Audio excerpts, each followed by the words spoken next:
Hey guys, welcome to another episode of Foresight TV. I know everything looks different. I'm wearing a hat. I never wear a hat. I'm out at a place called Sea Ranch. It's about 100 miles north of San Francisco on the Mendocino-Sonoma coast. Had a week off out here, renting an Airbnb. Off to my right, I can see the Pacific Ocean and the sun is shining and the waves are out there. You might even hear a little bit of wave noise, but probably not. I am so excited to be talking to Tammy and Paul about their journey with Alzheimer's, with dementia, and Paula and Nancy, longtime friends, about what they're doing to make the lives of people with Alzheimer's and their families, and this is super, super important, better. But before we get started, this.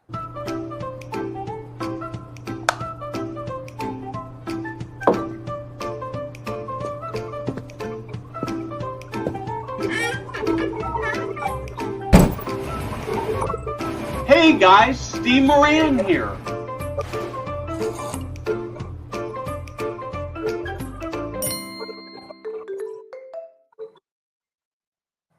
And besides being, well, one thing I want to say is, besides being beautiful here, the one thing, other reason I'm outside is I got my last walk on the beach. You can see Molly's head just popping up back there, but she managed to find a hole full of mud, and she thought the best thing in the world was to stick her nose in it. And so I had to wash her up, and I don't want, she's got to dry off before she can go back in and we can head into the car. Paul, Nancy, thank you so much. So, Paul and Tammy, thank you so much. Nancy, you were once the quarterback princess.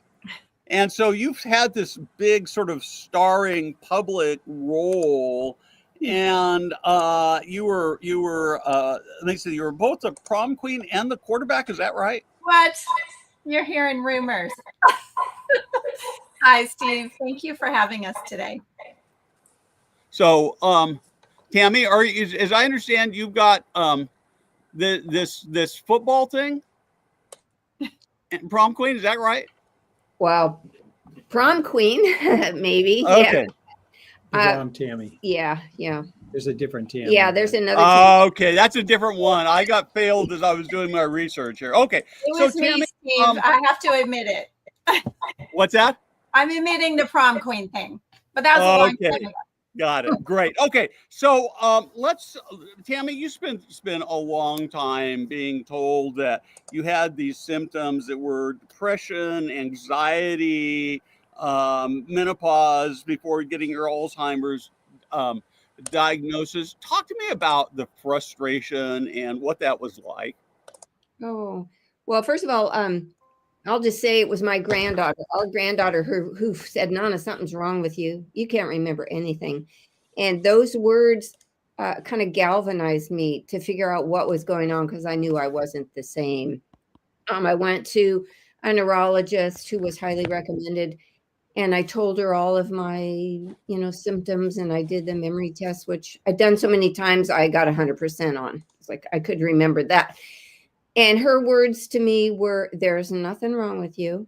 You just need to go see a new psychiatrist and get on better medications.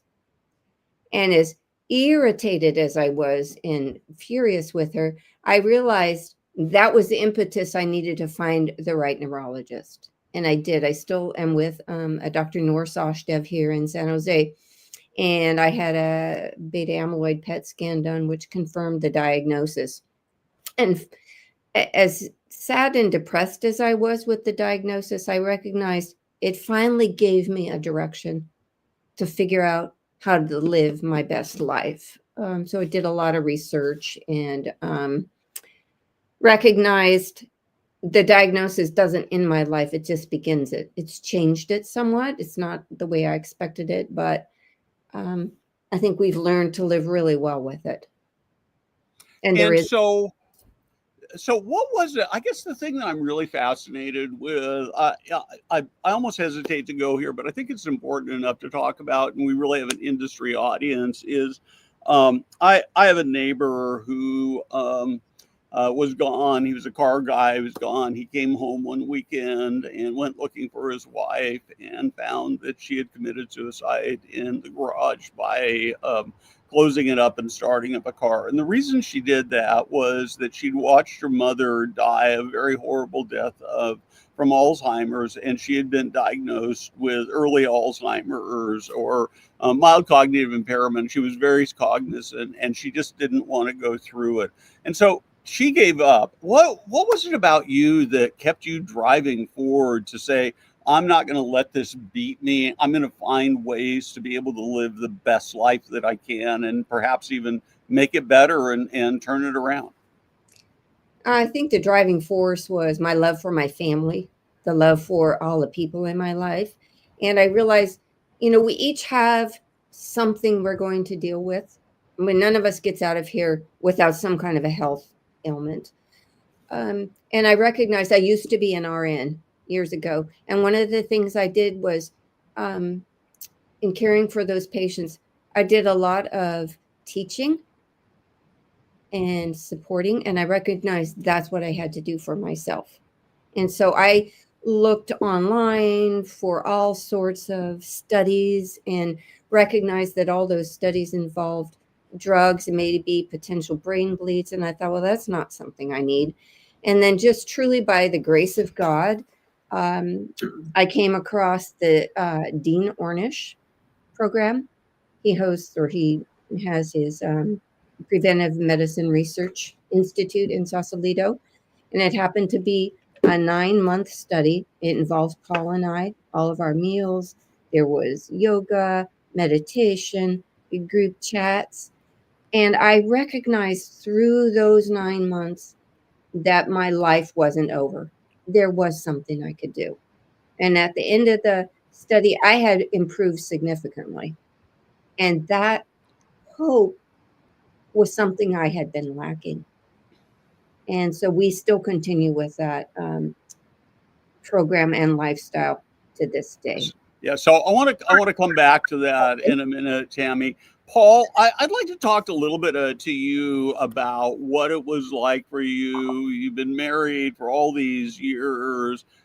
You love Tammy, and you see her just going downhill, and she's doing things like putting the groceries away in the garage, right? And not being able to do the books and not being able to read. And what was it like for you? It was first non-belief. I wasn't sure what she was doing, why she was doing it. I had no understanding. I had no knowledge of what Alzheimer's was about. I certainly have learned a great deal since then, but it was scary. It was frustrating. It was causing me to have less patience with Tammy, and we've always been able to communicate and resolve immediately, and this was becoming more of a bone of contention of such, and so it was definitely difficult. And then once the diagnosis was made, it was very traumatic. It was very sad, very depressing. The end result, the progress of the disease is not pleasant, and it was like doomsday. Here's the love of my life, who's not able to do the things that she wants to do and or we want to do. And so we saw our lives changing immediately, and it was very difficult to deal with, very depressing, very hard. But we have strong faith, and we have a tremendous faith in one another, a respect and love for one another. And we rallied. We have gone through a lot in our life, and we've learned to really focus on, okay, enough of that, enough time spent. Let's now find a solution and learn to live the life, that best life that we can for the rest of our lives. And that's what we focus on daily. So I don't know what, it's always hard to put numbers on things, but I don't know. And this may not work. So I'm going to acknowledge that, but let's say that you were at 100% and you drifted down to some number, 60% of who you were before. Is that a fair number? It should be different, more than that, higher than that. Oh, I don't know. I would say at least 60%, maybe 50%. You know, it just, I don't know. And It do you just, feel like you're? I'm I guess sorry. my question is how far back to normal do you feel like you are right now? Well, I'd like to say 100%. I mean, I honestly have days where I'm not, and I have learned to tell Paul so he understands. I just have told him I'm off right now, and that significantly reduces the pressure for him as me and for me as well. It gives me a little bit of time to, you know, get back to myself. Yeah, I think that's really important. Nancy, I'd actually like to have you weigh in a little bit here. As most of my viewers know, Nancy, Paula know, I'm walking my own Alzheimer's journey with my stepfather right now, and one of the things that actually makes it harder in some senses, what you talked about, is that it's not the same every day. Some days are better than the other. Is that just typical, Nancy? Yes, I think it's typical for all of us, Steve. Some days you don't get enough sleep or you're too tired. We have good and bad days. So, you know, it's more difficult for a person with a neurocognitive disorder, but Tammy's and Paul's faith and their ability to say, you know, hey, I'm having an off day, which most of us don't. We'll just go through the day and grab more coffee or whatever. That's what I would do. Yep. So, you know, we try to normalize this, that, you know, people still can have really good days. It's not this gloom and doom that everyone is, you know, focused on. And that's what we do at Connected Horse, is focus on empowering and getting individuals to really take control of their own lives, as Tammy and Paul have done together in a beautiful way. So, Tammy and Paul, I thank you, Nancy. One of the things that I'm really fascinated by the Ormish study and the diet. Frankly, it's not easy, right? I mean, you had to change up everything. Can you talk to me about how you did that? What that was like to go through that? What it's like to live with it today?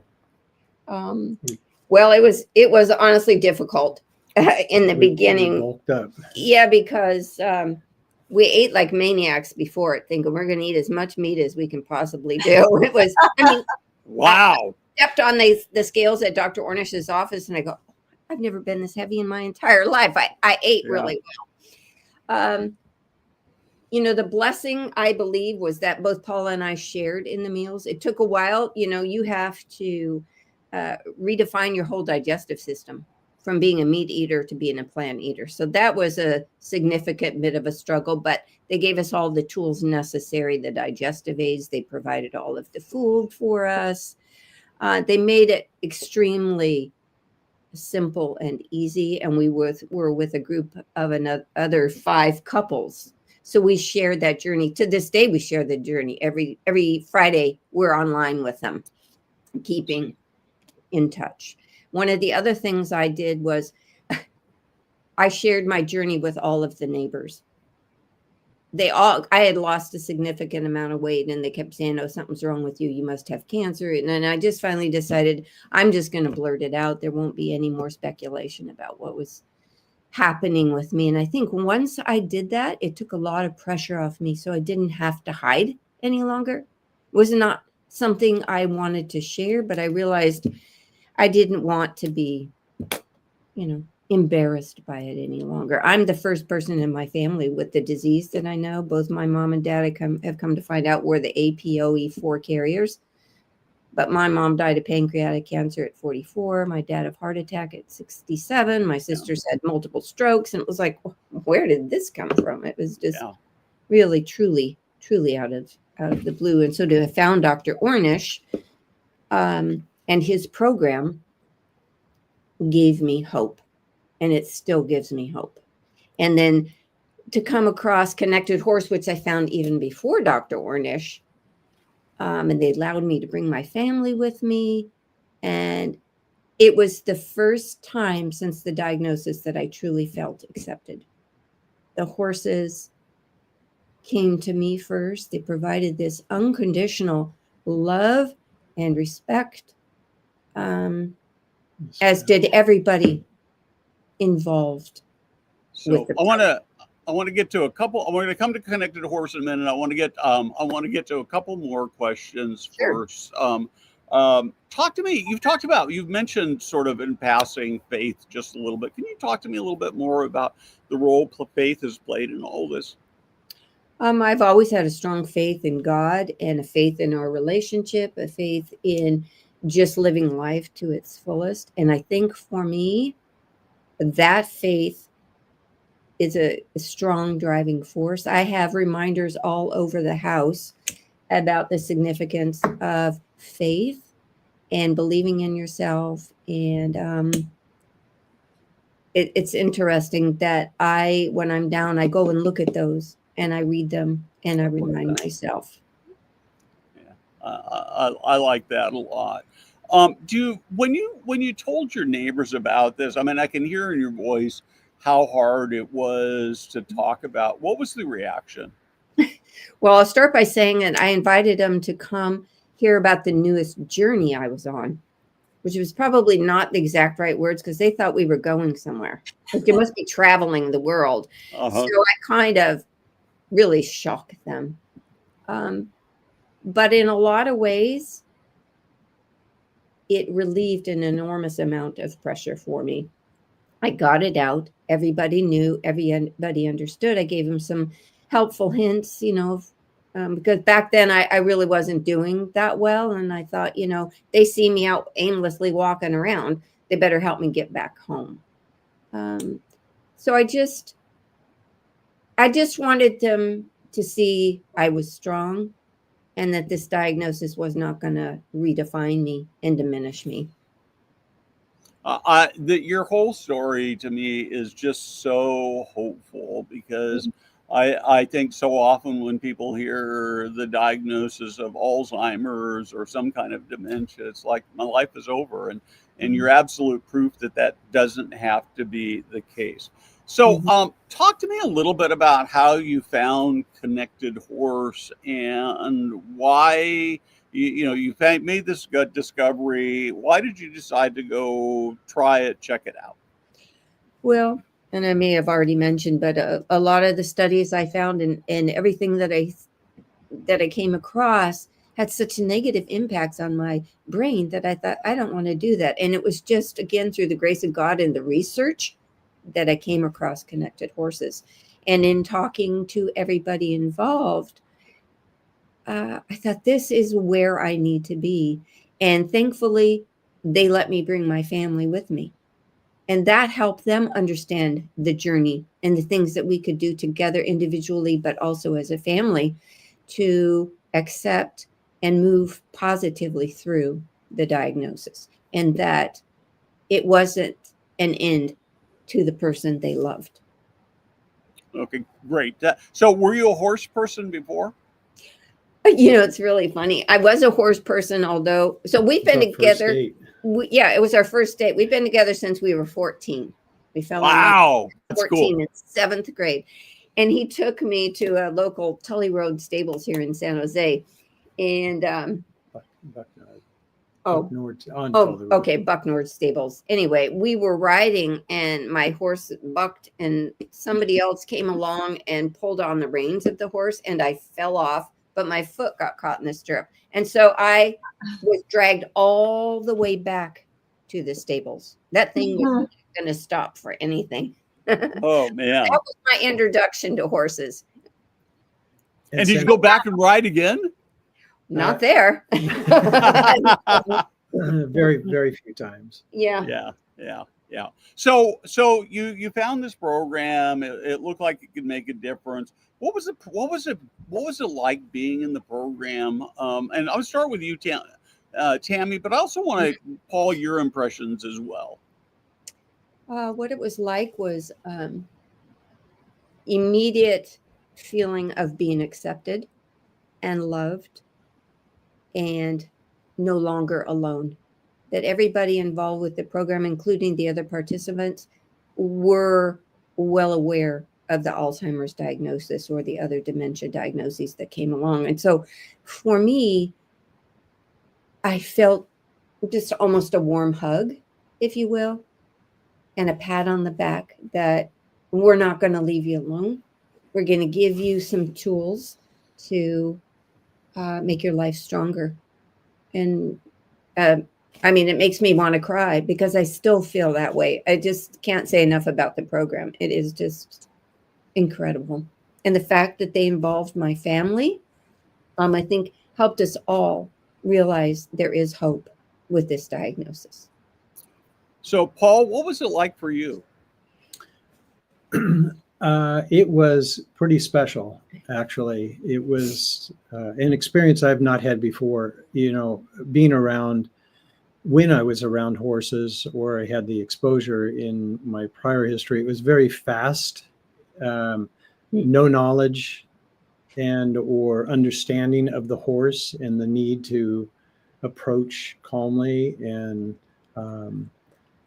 softly, if you will.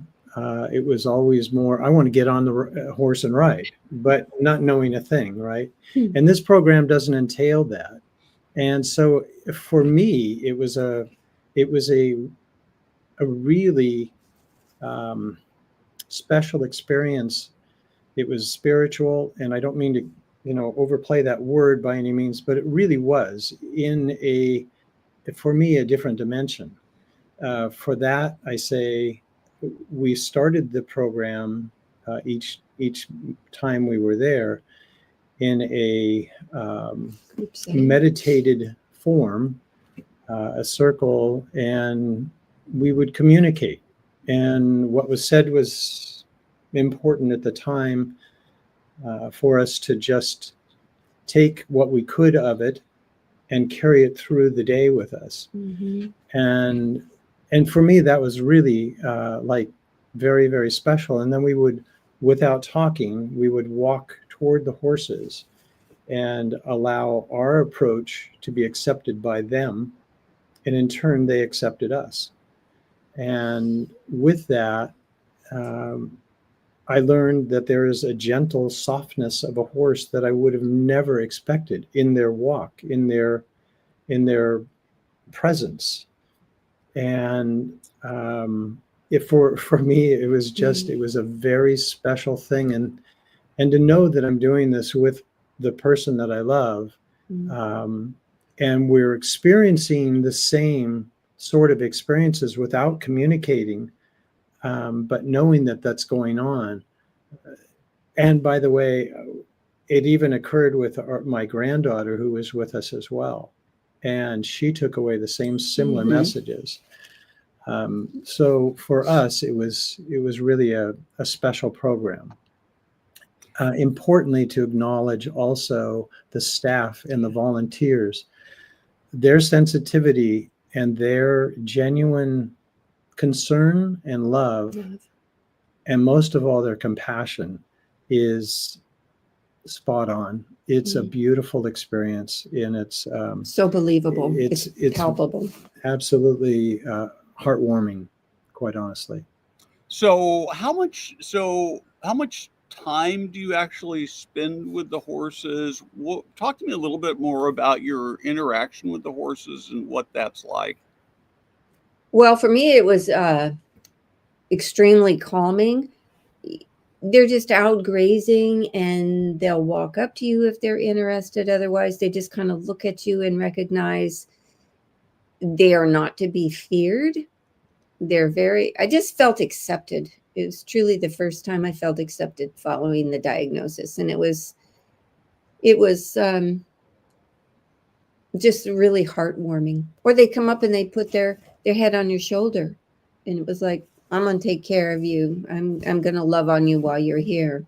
And to share that with Paul and our granddaughter, I think it gave them as much hope as it gave me. It was probably the first true hope I'd felt. That is terrific. Nancy, I want to turn to you a little bit, and it feels a little bit, I don't know, squishy, too touchy-feely, but is there science behind this?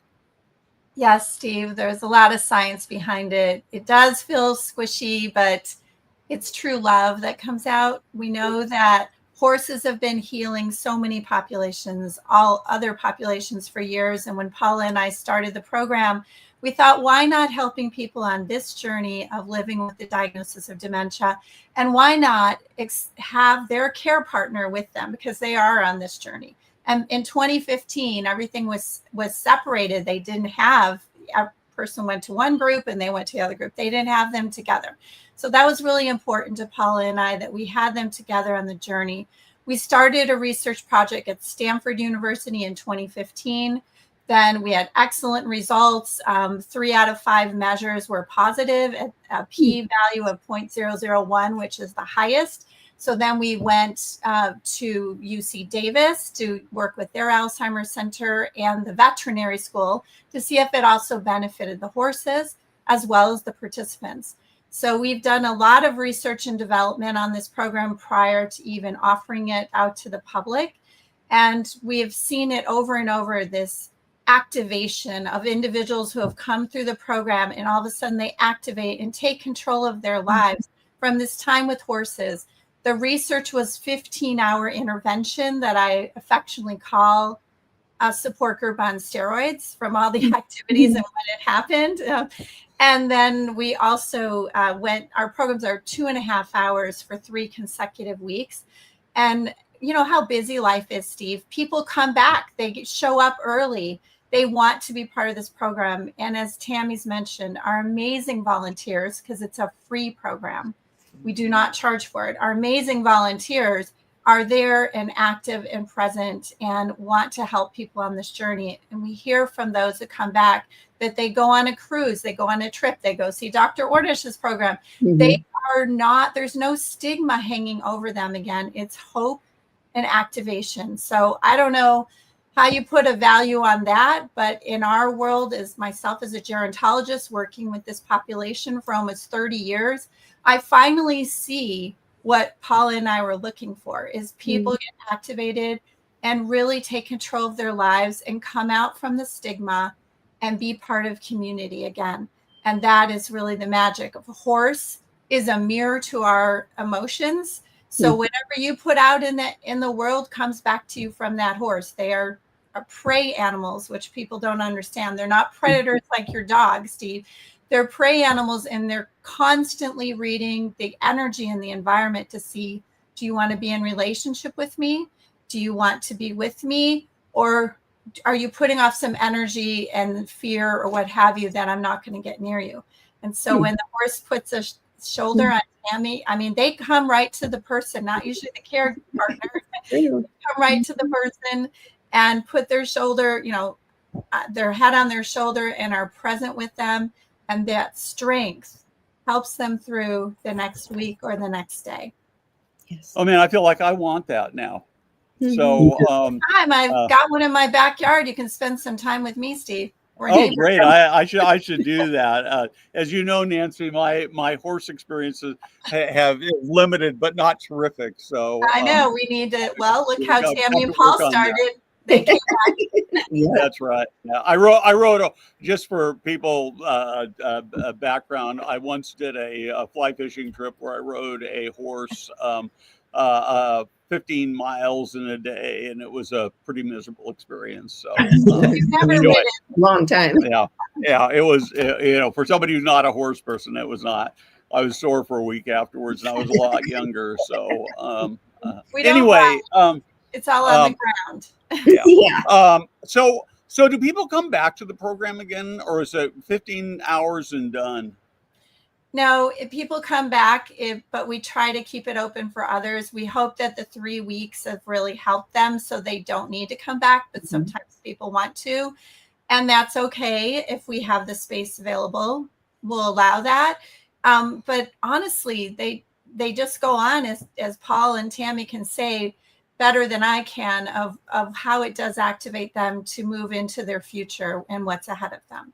Well said. Terrific. So we're about out of time.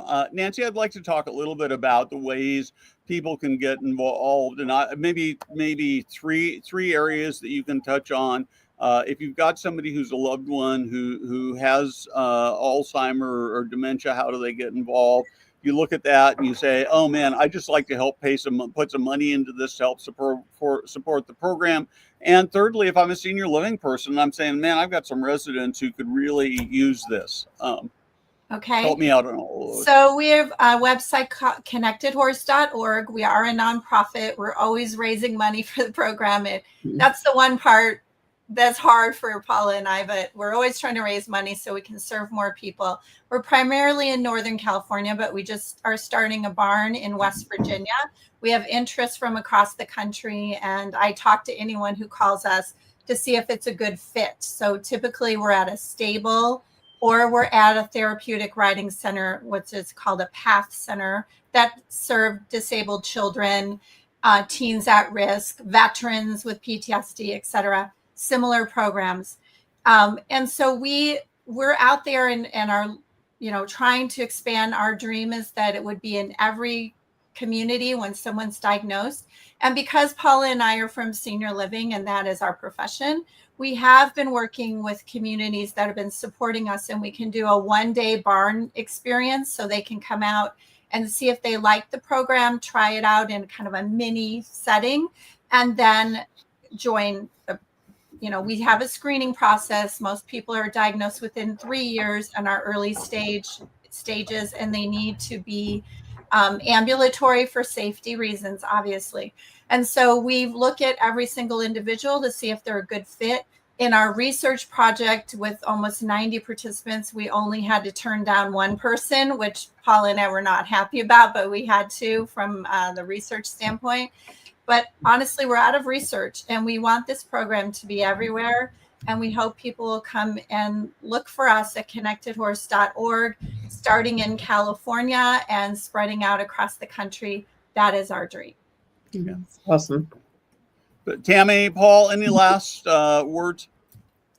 No, I just like to say thank you for hosting us and inviting us. And thank you. And From thanks. the bottom of our heart to Connected Horses and to Yep. Nancy and to Paula and to Judy and all the wonderful people that make it work so effortlessly, and especially to the horses who provide that unconditional love and support and say, we've got you, you're going to make it. Tammy, Paul, thank you so much. Thank you for sharing your story. It's so Oh. it's hard to be vulnerable. And yet when you're vulnerable and you tell stories like this, you bring hope to people, you inspire people. This has been a remarkable session of Foresight TV. Thank you so much for joining us, Jada. Thank you for producing in the background. You don't get I'm not as good at giving you the credit as I should, but you are amazing in making this all work. We will actually be on air for Tech Tuesday next week, but for Foresight TV will be dark next week for Thanksgiving here in the U.S. I hope you all have a great weekend. Go out and make a difference in somebody else's life today. You too. Thank you so much, Steve, Nancy, Paula, everybody. Thank you. We appreciate it. Happy Thanksgiving. Happy Thanksgiving.